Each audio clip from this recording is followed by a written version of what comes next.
Amid all the circusry and manufactured controversy during last week's confirmation hearings for Supreme Court nominee Brett Kavanaugh, one of the farthest reaches was the accusations against Zena Bash, a former Kavanaugh clerk seated behind him during the opening day's session. This photo circulated Twitter with thousands of people asking who this woman is and why she's supposedly making a white power sign with her hand for all to observe. It was a concern amplified by this anti-Trump doctor who claimed explicitly this was an effort to bring white supremacy to the Supreme Court because that OK sign is actually a W and a P to symbolize support for white power. There are just a few problems though. The idea that this is a hate symbol actually originates with a 2017 4chan trolling effort. It's really just a zombie meme that these normies refuse to let die. Even the ADL says, guys, it's just a gag. It's not real. If the same ADL that says Pepe is a hate symbol says you've gone too far with your hysteria,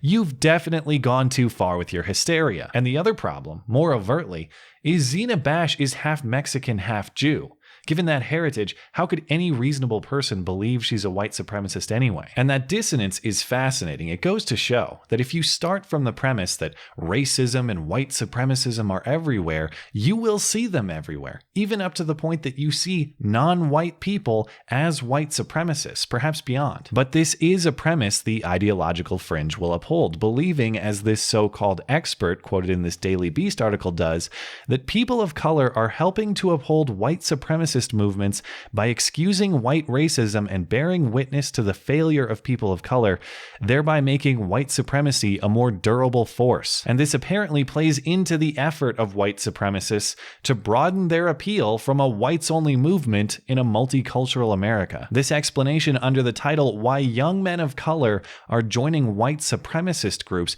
Is the Future of Hate Multicultural?" asks our author unironically. This is a concept he paradoxically calls multicultural white supremacism. It's listed right there in between communistic free enterprise and Islamo-Judaism, in the book of ideologies that aren't a thing. When you read through this article, you can see the web of misinformation or outright lies our author has to spin to maintain this contradiction, this delusional belief that racial minorities are joining hate groups against racial minorities. The author begins by highlighting Enrique Tarrio, the Afro-Cuban president of the Miami Proud Boys chapter, one of dozens of racial minority men to participate in a joint Patriot Prayer and Proud Boys rally in Portland on August 4th. And how do we know he's an Afro-Cuban white supremacist? Because of his affiliation with Southern Poverty Law Center designated hate groups. Of course, that's far from an airtight case, considering the SPLC's recently settled lawsuit for wrongfully maligning Majid Nawaz as hateful, but also because last year Tarrio traveled to Charlottesville, and anyone who would go to that event is obviously one of those tiki torch Nazis. Or is he? This is why we should always check an author's cited sources. In the article, the author links to support that claim. It's true that Tarrio was present in Charlottesville, but there's much more detail. Tarrio was there to protest removing Confederate monuments, the original purpose for many in attendance, but said he and others were troubled by the tiki torch march. Quote Tarrio, "After the tiki torch thing, I was completely against it." And he's not just saying that now for convenience in response to political backlash. He said that prior to August 18th, 2017, as in immediately after the event. So our author has ignored Tarrio's explicit statements opposing Charlottesville's excesses in the very same sources our author cites because it's inconvenient. Instead, he states the opposite, that somehow Tarrio supported these things. All the more dishonest, our author spoke with Tarrio himself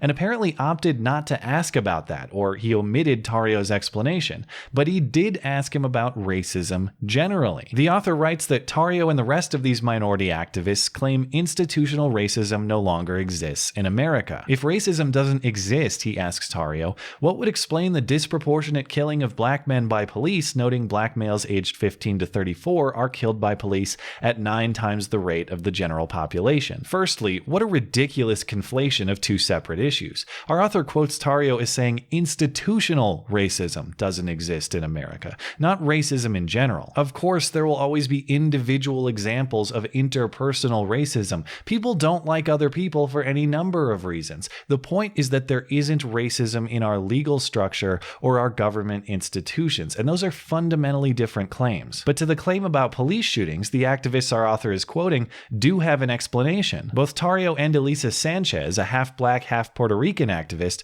note higher black crime rates as an explanatory factor. If you commit more crime, you're going to have more police confrontations. It stands to reason those confrontations may turn deadly, they explain. This is a point our author never rebuts, and if you go to the article he cites in support of his claim about disproportionate police killing being the result of racism, you can see some serious flaws. Firstly, this article discusses police shootings generally, including justified police shootings. It's hard to argue that justified police shootings are also racist. There's clearly a plausible non-racist explanation in such a scenario. And to make the statistics sound as bad as possible, our author compares young black men to the population overall, which of course includes women, children, old people, and everybody else. Which doesn't make sense if race is the variable you're interested in. If race is your explanatory factor for why black people are more frequently shot by police, you should control for all other variables, including age and gender. And when you do that, when you compare young black males to young white males, for example, that 9 times figure the author cites shrinks to 4 times, as referenced by the article itself. Again, this figure still includes justified police killings. And consider that FBI crime data show black arrests for violent crime at a per capita rate that's right in line with that figure, 3.5 times the rest of the population. Granted, those are arrests and not convictions, but the data are a good proxy for crimes committed. These are data for 2016, the same year in which our author is presenting the police shootings data. Consider what those numbers show. That fatal police encounters correspond tightly with violent crime rates, and the case that there's widespread racism in America's police departments starts to fall apart, even using the very analysis that our author cites in support of his claims. Our author makes a brief but egregious attack against Joey Gibson, the half-Japanese leader of the Patriot Prayer organization, who calls Martin Luther King Jr. one of his heroes. Indeed, in the article the author links, Gibson is quoted as saying, "Hatred is a disease." He has no referenced message of racial exclusion, and he's quoted disavowing a few fringe people who happen to show up at some of his rallies, saying he wants to do a better job of speaking out against them. But for the simple presence of a few fringe characters in a public place, our author writes Gibson's agenda is the opposite of King's. Because his rallies have attracted unnamed neo-Confederates and neo-Nazis, Gibson implicitly is one by proxy. The irony is, if we follow the thinking of King, we should judge Gibson and everyone else presented in this article as individuals, by the content of their character, by the things that they say and the deeds that they do, not by the proxy of others, and certainly not by race. Yet that is exactly what our author is doing, trying to tear down a group of racial minorities for having the audacity to think outside the racial boundaries our author expects them to obey. There is only one person making race-based judgments in this scenario. That's the author, who obsessively notes the race of each of his subjects before describing how their thoughts don't align with the boundaries their races create. The real purpose of this article gets lost when you try to rationalize it. The logic of it falls apart in the face of even mild scrutiny. How is it that racial minorities are joining white supremacist groups? Well, maybe the explanation is a very simple flaw in your premise. Maybe these aren't white supremacist groups at all. That's not the point, however. The point is that the term white supremacist in this article is not a term that's used to describe. It's a term that's used to malign, and in that context, its actual definition is less relevant. The term white supremacist in this article could be poo-poo head or stupid face. Its only real purpose is to say, hey, look at those people who disagree with me. Look how bad they are. Aren't they so bad that we can just dismiss their ideas immediately without considering them or debating them honestly? And that might feel good in the moment, Mr. Author, but to any objective observer, it is obvious what you're doing. And I promise you, you are damaging your own credibility far more than theirs. When you dive headfirst so deeply into ideological delusion that you believe racial minorities are teaming up with white supremacists, it's time to turn some of that scrutiny inward. It's time to ask yourself if your worldview has a few critical flaws about which it might be wise to start thinking. Is the future of hate multicultural? No. By definition,